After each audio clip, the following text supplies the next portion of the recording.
avec l'agence Yucatan, partenaire de votre image, votre notoriété, votre réputation.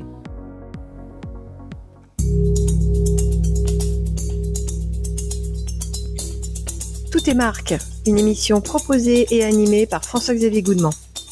Éclairer la vision et inspirer les actions. Tout est marque, bonjour à tous. Une fois n'est pas coutume, Tout est marque reçoit et fait parler toutes les marques. Dans ce nouvel épisode, on va évoquer une marque iconique, ou presque, en tous les cas une marque qui fête ses 25 années dans le commerce et surtout dans le e-commerce français. Pour ce faire, je reçois le président de la marque Oura.fr, Casimir de Autoclock. Bonjour Casimir. Bonjour François-Xavier. Merci d'avoir répondu à notre invitation. Dans Tout est marque, on aime bien justement parler de toutes les marques, que ce soit en retail, mais aussi les marques qui sont digitales. On appelait ça à une certaine époque les pure players. Pour entrer dans le vif du sujet, question qui est devenue complètement traditionnelle et incontournable, est-ce qu'on peut parler un petit peu de l'histoire de la marque qui fête ses 25 ans ? Bah oui, donc Oura, c'est une marque qui a été créée il y a 25 ans, en 99-2000, par mon oncle, qui était une marque aujourd'hui au départ un pure player du e-commerce. Et donc c'était quelque chose qui était totalement révolutionnaire de faire ses courses en ligne et de se faire livrer, ce qui aujourd'hui semble totalement mainstream. C'est vrai. Et donc c'est une entreprise que j'ai la chance avec ma femme Lorraine de reprendre depuis janvier cette année. 25 années, il se passe énormément de choses. Quels sont les faits marquants justement qui sont apparus ? Parce qu'il y a quand même beaucoup de choses qui se sont produites chez Oura. C'est ça. Alors, heureusement ou malheureusement, j'avais pas la chance d'être déjà chez Oura il y a 25 ans, mais c'est une entreprise que je suivais depuis le début. Moi, j'ai le souvenir, quand j'étais en 6e, d'avoir les camarades de classe qui me demandaient « Oui, est-ce que tu peux dire à ton oncle de rajouter plus de courgettes bio ?» parce que ma maman m'a demandé de rajouter des courgettes bio. Mais bon, après, sur toute l'histoire depuis 25 ans, donc il y a eu la création en 2000. Très très vite, on a choisi d'internaliser la logistique et tous les outils internes. Ça s'est fait vers 2002-2003. Et en fait, ça a été une construction progressive d'année en année, d'amélioration continue de tous nos outils internes, de notre connaissance de marque, de croissance par le bouche à oreille notamment. Dans les grandes dates, il y a eu, on a ouvert le sud avec un entrepôt à Marignane, un deuxième entrepôt à Gennevilliers pour mieux livrer la région parisienne en 2018. Oui. Le Covid a été très marquant aussi pour Oura parce que, évidemment, la livraison à domicile a explosé à ce moment-là. Bien sûr. La façon de consommer aussi depuis le Covid a beaucoup changé. Oui. Et donc, dans les dernières grandes dates, il y a eu... Oura faisait partie du groupe Cora, du groupe Louis Delhaize, qui a été racheté par Carrefour en 2024. Oui. Et donc, était devenu depuis 2025 une société indépendante avec sa reprise par Lorraine et moi en début d'année. D'ailleurs, quel est le chiffre d'affaires de Oura Aujourd'hui, on est à un peu moins de 100 millions d'euros de chiffre d'affaires. Oui, quand même. Voilà, donc c'est une... Oui, c'est plus qu'une petite épicerie. Voilà, c'est plus qu'une petite épicerie, c'est une belle aventure et une... Entreprise rentable. C'est une entreprise rentable, oui, depuis 2006. C'est une des choses qui est très importante dans la culture de Oura. Quand on dit rentable, c'est pas le but d'amasser de l'argent le plus possible, c'est vraiment... On est une entreprise qui est là depuis 25 ans, on veut être encore là dans 25 ans, donc on fait des actions, on fait des choix pour assurer la pérennité de l'entreprise à long terme, qui sont très importants. Moi, je vais vous faire une confidence. J'ai été dans la bulle Internet, fin des années 90, début des années 2000. Je me souviens très bien de la naissance d'Oura, où à l'époque, je remonte dans mes souvenirs, Oura avait levé près de 20 millions et surtout mettait énormément de publicité. Et tout le monde disait, dans la bulle Internet, pour tout vous dire, ça ne marchera pas longtemps parce que, globalement, ils sont en train de cramer de l'argent dans la publicité. Résultat des courses, je pense que bon nombre se sont trompés puisque vous êtes à 100 millions, c'est une entreprise rentable et 25 ans plus tard, on se retrouve derrière le micro. Exactement. Alors, je n'ai pas les chiffres de il y a 25 ans. En tout cas, je les ai pas dans ma tête. Mais effectivement, il y a beaucoup de gens de plus de 45 ans ou plus de 50 ans qui connaissent Oura parce que c'était le pure player. Bien sûr. Aujourd'hui, il y a beaucoup de gens qui connaissent un peu de nom parce qu'ils ont vu les camionnettes rouges sillonner Paris sans forcément savoir ce que c'est ou parce que leurs parents commandaient. Mais voilà, un des chantiers aussi et une des principales prochaines étapes de la marque, c'est de réussir à faire connaître de nouveau et faire utiliser la marque aux trentenaires et aux gens comme moi. Depuis le lancement, on a justement un ovni e-commerce, Oura. Aujourd'hui, c'est 55 000 références. C'est ça, c'est presque 50 000 références au total sur l'année qu'on vend. C'est vrai qu'une des spécificités de Oura, c'est d'avoir un choix très très large. On a à la fois du surgelé, du bio, des produits frais, de l'épicerie sèche, du non-alimentaire, tout ce qui est de l'hygiène, la parfumerie. On a aussi bien des grandes marques nationales que des petites marques, des producteurs locaux. Et donc le but, c'est de permettre aux clients de commander toutes ces courses, de faire des gros pleins facilement en une seule livraison. Et ça depuis le départ, parce que j'ai cité 55 000 références, parce que c'était la promesse initiale d'Oura, 55 000 références, avec un prix forfaitaire à l'époque, encore en francs, de 47 francs. C'était, en tous les cas, la promesse, c'était assez intéressant, avec une livraison assurée en 48 heures à l'époque. Je parle bien de cette époque, maintenant ça a changé. Il y avait quand même que 14% d'internautes en France en l'an 2000. Depuis cette époque, quels sont aujourd'hui justement vos producteurs? Quelles sont vos marques distribuées sur Oura? Alors aujourd'hui, on a tout un pan qui sont les marques classiques de la grande distribution, classiques d'épicerie qu'on retrouve, qui sont vraiment le basique. Et aussi, on a près de 30% de notre chiffre sur des petits producteurs, des petites marques, des marques un peu pépites, un peu bio. Et c'est comme ça qu'on se différencie en fait en grande distribution, en distribution, en commerce de façon générale. Un des leviers, le levier principal de préférence ou de différenciation, c'est l'offre. Et donc là, ce sont nos équipes, nos managers de rayon, nos directeurs commerciaux qui au quotidien réfléchissent à comment avoir la meilleure offre qui soit à la fois large mais aussi pertinente pour pas avoir une offre trop large et trop gâchée. Quel est justement le panier moyen aussi que l'on peut retrouver sur votre site aujourd'hui? C'est quoi? Alors là-dessus, Oura, c'est vraiment un ovni parce qu'on a un panier moyen qui a près de 250 €. Donc nous, notre spécialisation, c'est vraiment le plein de courses où on fait beaucoup de courses d'un coup. Tous nos concurrents, en tout cas, ont des paniers moyens qui sont plutôt aux alentours de, que ce soit le drive ou la livraison, qui sont plutôt de 60, 80, 100 € éventuellement. Mais donc nous, on est spécialistes parce qu'on a une livraison qui permet on livre sans limite de quantité, on peut livrer un nombre infini de packs de lait ou d'eau ou de papier toilette ou de n'importe quoi de lourd ou volumineux, on ne limite pas. Et on a une force. Voilà, ça c'est une de nos grosses forces. Force, c'est une vraie promesse d'ailleurs. Une vraie promesse, c'est qu'on livre au 6e étage sans ascenseur s'il le faut. Et sur une offre aussi très large, comme on a toutes les catégories qui sont représentées, ça permet de faire tout un plein de courses en une seule fois. Donc très loin du panier moyen du supermarché classique, parce que le supermarché classique, en moyenne, on est plutôt entre 65 et 75 €, sachant qu'un drive, pour bien connaître la grande distribution, sur certains de vos concurrents, on est plutôt à 120, 130 €, pas plus. Donc, ou en tous les cas en e-commerce. Donc vous êtes effectivement à plus du double. C'est une grande réussite. Une gamme riche, on le disait, avec du produit frais, du produit bio, de l'épicerie fine, du vin, de l'hygiène, de la maison.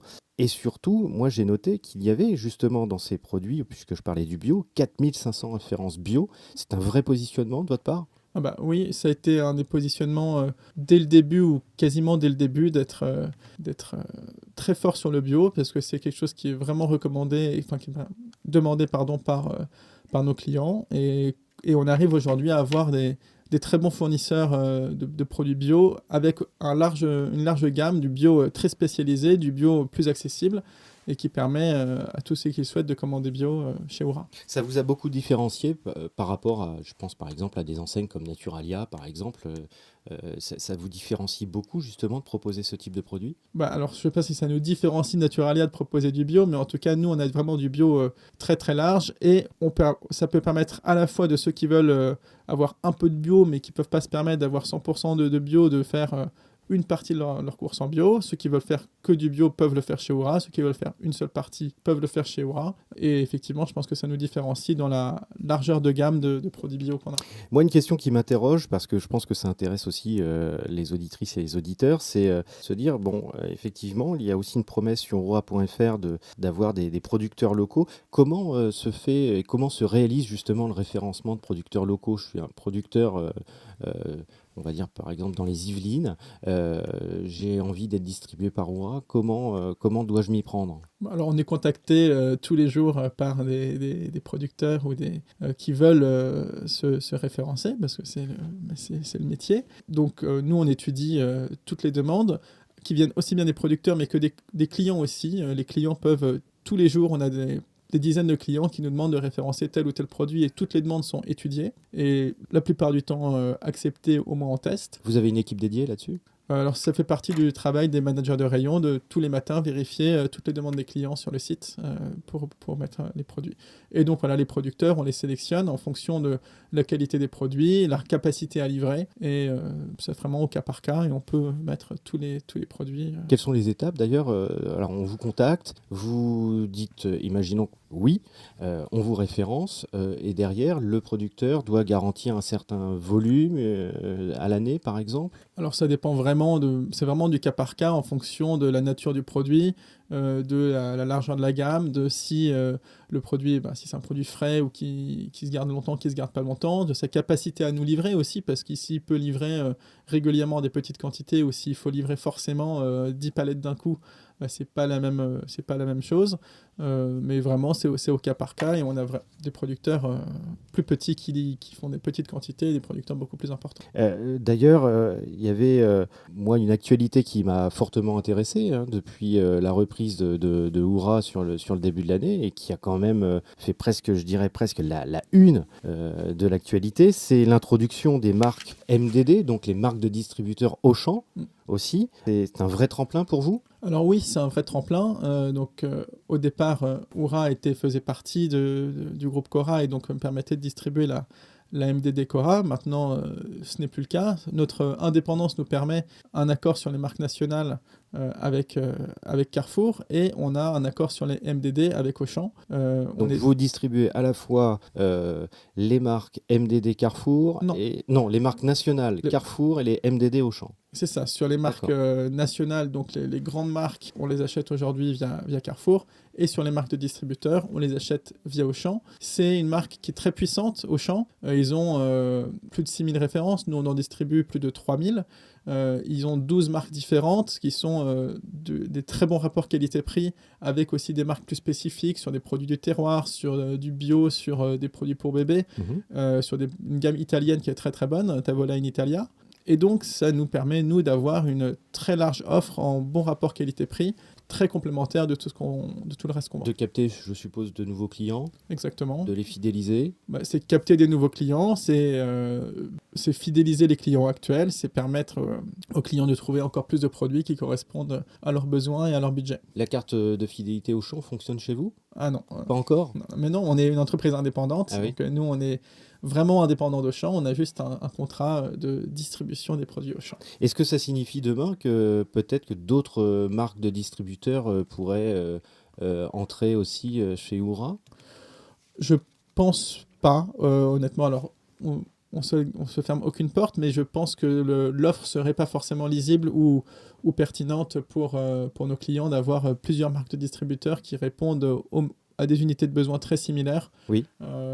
Avec des produits très différents. Donc pas de multi-enseigne, parce que ça reste peut-être un frein, effectivement, une confusion des genres et peut-être une confusion de la promesse. Exactement, et en plus, on a une place limitée à la fois en entrepôt et sur le site, même si on a beaucoup de références, et donc on est très content en plus du partenariat avec Auchan. Donc les 47 000 autres références, on préfère les avoir des gros produits de marque nationale ou plein de petits produits. C'est un partenariat qui est inscrit dans le temps, donc vous avez signé pour plusieurs années avec eux? Oui, c'est ça, on a signé pour plusieurs années. Oui. Combien? 5 ans? 10 ans? Oui, c'est ça, enfin du long terme. Du long terme. Bon. Moi aussi, j'ai vu dans votre promesse globale aussi, on parle de marque, donc une marque a forcément un certain nombre de promesses fortes, et je vois quand même livraison 7 jours sur 7, entre 7h et 22h. Comment faites-vous pour tenir cette promesse? Alors, nous, chez Aura, une des grandes forces et une des grandes spécificités, c'est que nous, on s'adapte aux contraintes de nos clients. Donc, on ne va pas adapter les besoins des clients à nos contraintes logistiques, on trouve les moyens. Nos clients ont besoin de se faire livrer de 7h à 22h, ont besoin de se faire livrer 7 jours sur 7, ont besoin de se faire livrer le soir même quand ils commandent le matin. Et donc, on s'adapte à ça. Et donc, une des grandes raisons, une des grandes manières de faire ça, c'est qu'on a internalisé la logistique. On a un WMS, donc un outil de gestion d'entrepôt qui est maison, qu'on a fait nous-mêmes avec une équipe 100% interne. On a nos livreurs qui sont salariés. Et on a combien de livreurs au total chez Aura? Ça dépend des entrepôts, mais on a une centaine de livreurs, sur les 3 sites et sur les 3 entrepôts qui permettent d'assurer les livraisons. Voilà. Et donc c'est vraiment la logistique internalisée, tous les outils de préparation internalisés qui nous permettent de... Casimir, malheureusement, vous allez l'entendre, une petite question qui fâche. Et maintenant, c'est la question qui Cette fâche. petite question qui fâche, en fait, elle est plutôt, elle m'interpelle parce que Aura a été l'un des tout premiers pionniers des courses en ligne en France grâce à son offre très, très complète, sa logistique avancée, ses innovations numériques continues. Mais moi, j'ai quand même une question. Pourquoi ne couvrir que 24 départements en France? Alors moi, la question ne me fâche pas beaucoup. Moi, je trouve que 24, c'est au contraire beaucoup. La plupart de nos concurrents qui ne dépendent pas de magasins répartis sur tout le territoire sont en général uniquement en Île-de-France ou en Île-de-France et dans une ou 2 villes. Nous, on est aujourd'hui dans 24 départements, donc on est dans toute l'Île-de-France. On est dans le Nord et dans le Pas-de-Calais. On est en Alsace, en Moselle, en Lorraine, et on est en PACA et à Lyon. Donc c'est quand même beaucoup de départements, une couverture géographique assez large. Aujourd'hui, notre modèle n'a pas vocation à aller partout. La première année, Aura livrait dans toute la France, mais assez vite, on s'est rendu compte que aller livrer les restaurateurs au fin fond de la Savoie à 2000 mètres d'altitude, c'était pas forcément quelque chose qui était... Il y a une limite logistique. C'était une limite logistique, une limite de densité de clients, une limite aussi de différence, de manière de faire les courses. C'est pas forcément les mêmes profils. Moi, une question aussi qui m'interpelle, et c'est pour ça que je voulais revenir sur la particularité d'Aura. Aura a été un précurseur sur le e-commerce. Ça veut dire derrière une utilisation de la marque en ligne, très digitale.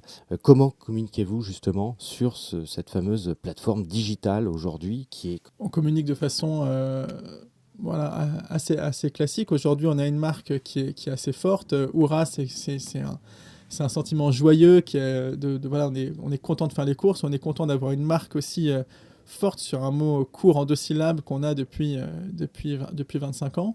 On communique aussi bien sur des affiches classiques. Vous faites de l'affichage. On fait de l'affichage. On vous voit régulièrement en affichage. Exactement. Ouais. Une de nos principales aussi manières de se faire voir, ce sont sur nos camionnettes qui sillonnent les rues, nos camionnettes rouges qui permettent à tout le monde de les voir. Et également, donc effectivement, on est sur les réseaux sociaux, on fait du SEO, du SIA. Vous avez des équipes dédiées là-dessus? On a des équipes dédiées qui font ça. Et on cherche toujours des nouvelles manières de faire. Et en fonction de ce qu'on teste et ce qui marche, on répète ou on arrête. Le budget publicitaire, comme ça représente quoi? Ça représente entre 10 et 15% du chiffre d'affaires quand on est plateforme digitale? Non, c'est beaucoup moins sur... On est plutôt à 3% en classique? Par exemple. Ouais. Bon, c'est la moyenne en général des annonceurs. On est entre 3 et 5, mais je m'interrogeais pour savoir si effectivement, quelquefois, les moyens sont décuplés et on peut vraiment se dire, d'ailleurs, quels sont les moyens mis par les entreprises. Mais j'ai une dernière question qui est importante. On arrive déjà à la fin de l'émission. Quels sont les axes stratégiques sur l'année qui arrive 2026 pour une marque comme Aura? Alors, les axes stratégiques... sur l'année 2025-2026, ça va être déjà, à titre purement personnel, de pérenniser cette reprise donc, par Lorraine et moi, parce que déjà, à titre purement personnel, on a aussi notre deuxième enfant qui est né en mars, donc 2 mois après la reprise, donc ça a été une année vraiment charnière à titre personnel. Heureusement, on a des équipes qui sont là, avec beaucoup de gens qui sont chez Oura depuis 15, 20 ou 25 ans, qui sont toujours là et qui permettent de tenir la baraque et d'assurer une continuité et une transmission de connaissances et de savoir. Et donc, voilà, les perspectives de développement sont de stabiliser, de pérenniser la marque, de repasser la barre des 100 millions d'euros de chiffre d'affaires d'ici 2 ans. On a beaucoup d'axes de développement aujourd'hui sur ça. Merci Casimir. En tous les cas, belle réussite. 25 ans, c'est l'année anniversaire du site internet et je pense que vous avez encore au moins 25 ans devant vous. C'est tout ce qu'on vous souhaite, bien entendu. Cette émission ne pourrait être complète sans rappeler le site internet oura.fr, donc avec un H, bien entendu. Et pour conclure cette émission, j'ai 2 nouvelles très très importantes. La première, c'est un code promo qui va vous permettre d'avoir 35 € offerts sur votre première commande dès 150 € d'achat sur le site oura.fr. Donc il faut en profiter. Le code promo, c'est TEM35. Je répète, TEM35, c'est le code promo qui va vous permettre d'avoir 35 € offerts. Allez sur oura.fr pour découvrir toutes les références. Et puis bien sûr, je dois absolument vous remercier. Vous êtes de plus en plus nombreuses et nombreux à nous suivre sur toutes les plateformes Spotify, Deezer, Apple Podcast ou encore YouTube Podcast. Vous êtes de plus en plus nombreux, certes, mais il faut mettre aussi des likes et commenter. Et je vous dis à très vite. C'était Tout est marque, disponible sur les plateformes podcast Spotify, Deezer et Apple Podcast.